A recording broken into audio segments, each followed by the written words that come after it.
देखिए आदरणीय श्रोतागण, जब सत्य उपदेशक नहीं रहते तो अनेकों मिथ्या धारणाएं परंपराएं चल पड़ती हैं। चाहे वो धार्मिक क्षेत्र में हो, सामाजिक क्षेत्र में हो। और आज जो विषय ले रहे हैं हम चिकित्सा का, तो उसमें भी अनेकों मिथ्या धारणाएं चल जाती हैं सत्य शास्त्रों के पठन पाठन और विद्वानों के अभाव में। तो देखिए आजकल बड़ा प्रचलन है कि जैसे जो रायता का सेवन करते हैं होटल आदि में, वैसे तो आयुर्वेद में वर्णन है कहाँ कहाँ का नहीं खाना चाहिए। तो उसमें किसका नहीं खाना चाहिए, तो होटल का भी आता है खाना नहीं खाना चाहिए। फिर भी आपातकाल में कोई सेवन करते हैं ऐसा, तो सावधानी अवश्य रखनी चाहिए। जो रायता बना जाता है प्राय देखते हैं वो किसी किसी चीज़ का रायता बनाते हैं।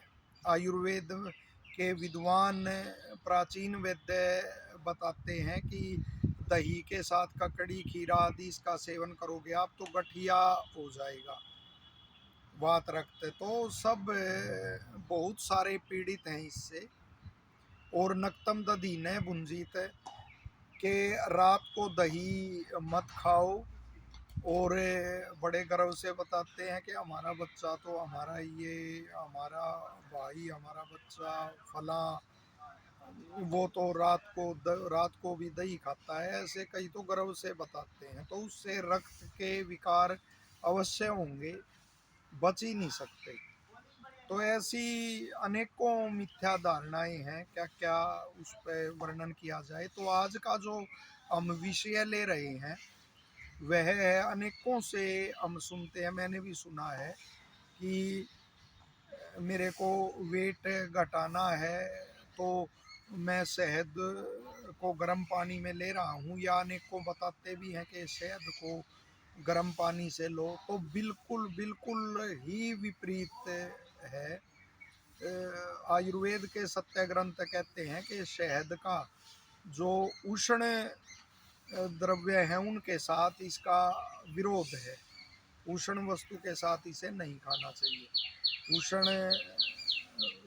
जो उबला हुआ गर्म दूध है उसमें डाल के या गर्म पानी में डाल के कभी भी शहद का सेवन नहीं करना चाहिए। उष्णता से इसका विरोध है। गर्मी में भी सेवन नहीं करना चाहिए, गर्मी ऋतु में भी। स्पष्ट उल्लेख है आयुर्वेद में। और चरक सुश्रुत दोनों मुख्य ग्रंथ है और दोनों ने ये निर्देश दिया है। साथ ही आगे आप आइए कि जो गर्मी से पीड़ित है, अनेकों का सुनते हैं कि शहद को ठंडे पानी में मिलाओगे ठंडा हो जाएगा, गर्म में मिलाओगे गर्म हो जाएगा। तो ये वो कौन सा वो सिद्धांत है? वो तो ऋषि स्पष्ट निर्देश दे रहे हैं कि जो धूप से गर्मी से पीड़ित है उसको भी शहद का सेवन फिर नहीं करना चाहिए।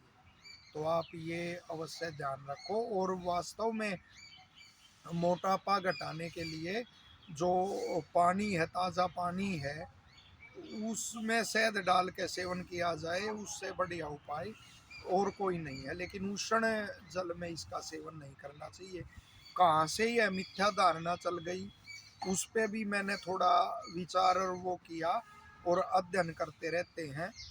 तो उसमें ये जैसे पढ़ा कि जो वमन क्रियाएं, वमन आदि क्रियाएं हैं, जैसे किसी को उल्टी करानी है, कोई दोष आदि बढ़ गए हैं उनको निकालने के लिए, तो उसमें ऊर्ध्व मार्ग से तो वमन क्रिया है, या अन्य कोई क्रियाएं हैं अधो मार्ग से उसको निकालना है किसी क्रिया द्वारा, तो उसमें उष्ण, उसमें पानी में देने का उसका विधान है। लेकिन वो भी किसी कुशल वैद्य के और जानकार के निर्देश में होना चाहिए, क्योंकि वो अंदर ठहरता नहीं, पचता नहीं, वो वापिस निकल आता है। लेकिन यदि आप उष्ण जल के साथ सामान्य तौर पर उसका सेवन करोगे तो वो अत्यंत हानिकर है। तो और साथ ही जैसे अति मात्रा में इसका सेवन करना शहद का, तो वो इसकी जो आमावस्था होगी, अजीर्णावस्था होगी, यानी अत्यंत मात्रा में हमने सेवन कर लिया और वो पचा नहीं, तो वो जब शेष रह जाता है फिर उसमें लिखा हुआ वो उसकी आमावस्था जीर्णावस्था जो होती है वो मारक होती है, क्योंकि कोई भी ऐसा द्रव्य है फिर उसको पचाने के लिए जो उष्ण वो हैं द्रव्य हैं उनका सेवन किया जाता, स्वेदन आदि क्रियाएं की जाती हैं, और वो फिर उष्णता से विरोध होने के कारण शहद का वो विपरीत चिकित्सा ही रहती है, तो बहुत ही विपरीत परिस्थिति वह हो जाती है। तो ये आशा है पूरा आपको अच्छा वो जानकारी लगेगी, साथ ही थोड़ा सा प्रकाश डाल दे, मिथ्या धारणाएं अनेकों से हम सुनते हैं। चीनी खराब है बिल्कुल कोई संदेह नहीं, पहले हम पुस्तकों में और उसमें भी पढ़ते थे सफ़ेद जहर चीनी, लेकिन उसके स्थान पे कहते हैं फिर गुड़ खाओ। तो ऐसे नित्य सेवन का कहीं विधान और वो नहीं है। और इक्षु के जो विकार होते हैं, जैसे गुड़ है, गुड़ से शक्कर, शक्कर से फिर खांड, तो ऋषि कहते हैं वो क्रम से आगे के क्रम में वो फिर सौम्य होते जाते हैं, सुपाच्य। तो गुड़ का तो इसमें लिखा हुआ अत्यंत कृमि उत्पन्न करने वाला आयुर्वेद में। तो वो तो जब कोई कार्य आदि ऐसा करते थे, जैसे गेहूं आदि की कटाई हाथ से, या कोई भूसा आदि इकट्ठा करा, जिसको गांव में तूड़ा कहते हैं, वो कहीं इकट्ठा करा है, कुछ नाक आदि में कुछ घुस गया, श्वास के उसमें आ गया, वो खाते थे। श्रम करने वाले, अत्यंत परिश्रम करने वाले उसका सेवन करते थे, और वो भी नित्य प्रति नहीं, और दूध के साथ भी इसका कोई वो नहीं है, मेल और वो नहीं है। तो ये भी वो मिथ्या धारणाएं निश्चित तौर पे हैं, क्योंकि शरीर में कार्बोहाइड्रेट ही 1% उससे कार्बोहाइड्रेट है, इसमें जल 60% है, तो वो 1% है, वो तो वैसे ही दूध आदि और गेहूँ आदि में होता है जितनी शरीर को आवश्यकता है। पहले एक कहावत थी, गुड़ तेल मिर्च खटाई कभी न खाना मेरे भाई, खाकर तुम बीमार पड़ोगे, कमजोर और लाचार बनोगे।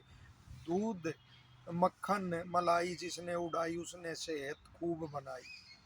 छोटे छोटे बच्चे थे वो, हम भी जिद करते थे माता जी से कि गुड़ दो गुड़ दो, कितनी ही जिद कर ले वो देती नहीं थी, कि दांत खराब हो जाएंगे। तो परमात्मा की दया से वो 51 वर्ष की आयु में भी दांत अब तक तो बिल्कुल स्वस्थ है, गन्ना आदि चूसते हैं। अनेकों के आपने देखे होंगे दांत खराब है, तो वो यही कहते हैं गुड़ का और उसका ज़्यादा सेवन किया।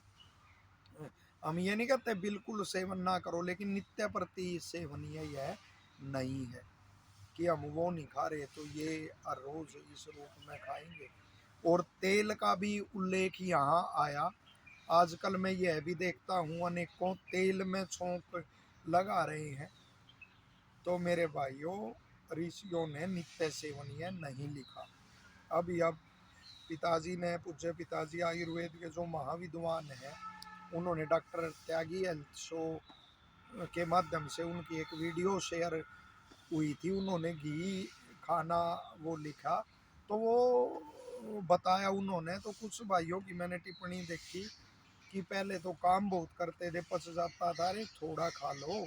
और चरक में नित्य सेवनीय लिखे हैं ये दूध घृत, और उसका क्या करोगे जो घी तो पचता नहीं, और ये बर्गर और ये पकोड़े, समोसे और ये गोलगप्पे आदि इनमें क्या डाल के खाते हो, वो पच जाता है। फिर घृत भी सने है और तेल भी सने है, तो तेल को कैसे फिर पचा लेते हैं। और तेल कटु और उष्ण होता है।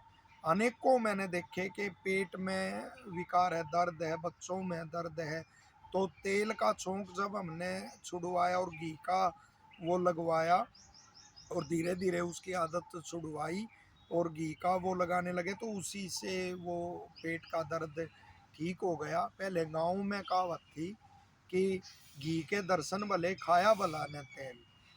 वर्षा में जैसे वायु का प्रकोप ज़्यादा होता है, उस समय वो सेवन उसका कुछ उसमें कुछ रूप में करते थे, वरन घृत ही बहुत उत्तम है। तेल से तो वैसे भी रक्त में उष्णता आदि, रक्त का पतला होना और दूषित होना आदि विकार उत्पन्न हो सकते हैं। तो ऐसी जो मिथ्या धारणाएं चली हुई हैं उनसे वास्तव में बचकर और अपने स्वास्थ्य को उत्तम बनाना चाहिए। धन्यवाद।